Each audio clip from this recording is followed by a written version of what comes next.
Visakha central జైల్లో గంజాయి దందాపై సాక్షి కథనానికి అధికారులు స్పందించారు. ఇద్దరు జైలు అధికారులపై సస్పెన్షన్ వేటు వేశారు. Jail superintendent Kishore Kumar, additional superintendent వెంకటేశ్వరరావుపై సస్పెన్షన్ వేటు వేస్తూ హోంశాఖ ప్రిన్సిపల్ సెక్రటరీ ఉత్తర్వులు జారీ చేశారు. జైల్లోకి లంచ్ బాక్స్లో గంజాయి తీసుకువెళ్లడంపై దర్యాప్తు చేస్తున్నారు. ఈ వ్యవహారంలో మరికొంతమందిపై వేటు పడే అవకాశం ఉంది.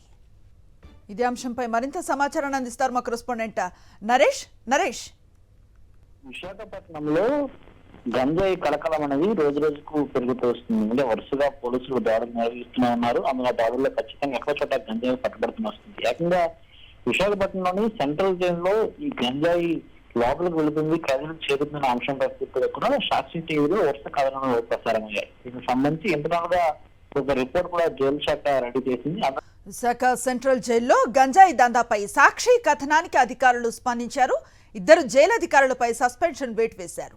Jail superintendent Kishore Kumar, additional superintendent వెంకటేశ్వరరావుపై సస్పెన్షన్ వేటు వేస్తూ హోంశాఖ ప్రిన్సిపల్ సెక్రటరీ ఉత్తర్వులు జారీ చేశారు.